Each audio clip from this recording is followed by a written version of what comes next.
Hello, j'espère que vous allez bien. Nouvelle rediscovery avec cette fois avec l'école emportée de Kazuo Umezu.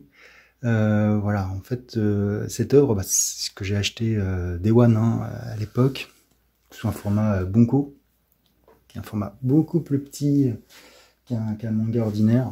Est-ce que j'ai un manga pour vous montrer? Je peux prendre c'est notre atmosphère qui est un peu plus grand, voilà, qui est plus grand qu'un manga normal. Sinon, vous pouvez voir aussi, j'ai fait une comparaison avec le coffret à Blackjack, il me semble.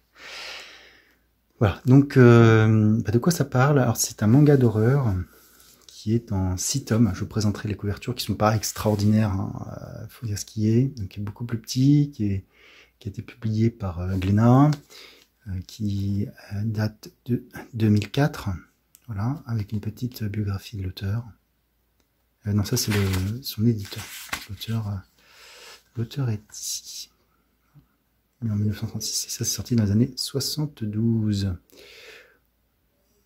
Ryu Koshinshitsu, l'école emportée. Alors, l'école emportée, qu'est-ce que c'est? En fait, alors je vais vous présenter quelques pages.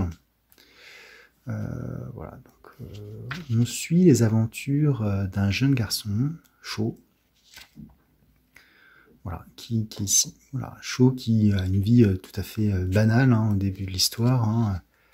Des relations avec sa mère un peu compliquées.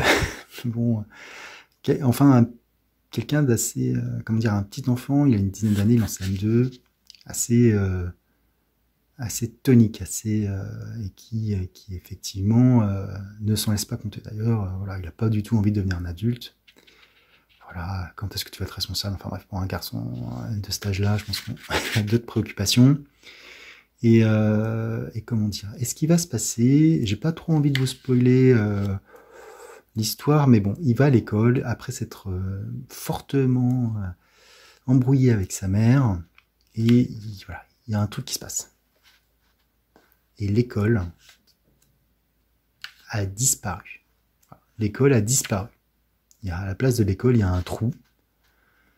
Et comment dire, tout le monde forcément est hyper surpris, qu'est-ce qui se passe, c'est la panique. Mais l'école n'a pas disparu. L'école, voilà, on voit l'effet. L'école, hop, est dans un désert. Elle a été téléportée, on ne sait pas comment, dans un désert. Et voilà.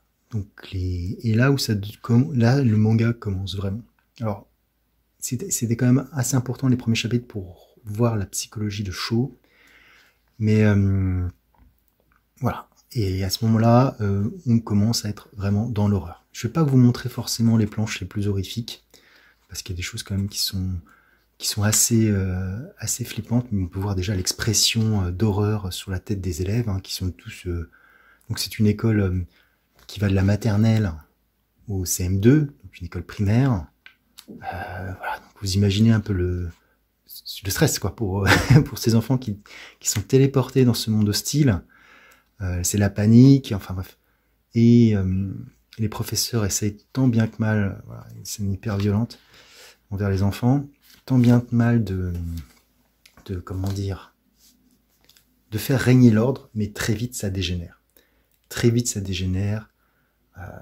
Les adultes pètent un câble. Ils vont d'ailleurs faire beaucoup d'exactions. Ils vont vraiment, d'ailleurs, je sais plus si c'est dit excessif comme ça dans le manga, mais globalement, ça va bien être aux élèves de trouver les moyens de survivre. Voilà, je vous présente les premiers et derniers tomes, donc c'est une série qui se finit en 6. Et donc les adultes sont pas à la hauteur, les enfants essayent de survivre. C'est la survie, et la survie avec les pires trucs qui puissent arriver, parce que outre le fait que psychologiquement c'est assez compliqué et qu'il va y avoir des morts, très sincèrement, il va y avoir beaucoup de morts, ils sont 800, plus de 800 au départ. Ça va être compliqué d'arriver au bout de l'histoire avec un nombre suffisant de survivants. Et parce que d'une part, le monde est hostile, les enfants entre eux sont hostiles, un peu comme Sa Majesté des Mouches ou autre, roman dans le même style. Les adultes sont hostiles, voilà. La nourriture est rare, et le monde dans lequel ils ont été téléportés, je vous dis pas plus exactement de ce que c'est, leur est hostile, voilà. Ils vont se retrouver avec des... En fait, c'est un mélange, ce manga, de peurs primales qui peuvent se matérialiser ou pas, et de psychologie de survie. Voilà. Donc c'est... alors, cette œuvre, moi, je la trouve génialissime. Hein. C'est vraiment une relecture que je fais chaque année depuis 2004. Donc voilà, ça fait un bout de temps déjà. Et comment dire... mais elle n'est pas exempte de défauts. Hein. Des fois, on peut se dire, c'est pas possible, il aurait déjà arrivé un truc terrible, il leur arrive encore un truc encore pire, et ainsi de suite. Voilà, l'auteur va jusqu'au bout de ce qui est possible de faire endurer à ces personnages. La fin est terrible, mais très bonne. Voilà, si vous avez apprécié cette vidéo, n'hésitez pas à liker, disliker, à mettre des commentaires sans spoiler pour ceux qui voudraient lire cette œuvre assez exceptionnelle.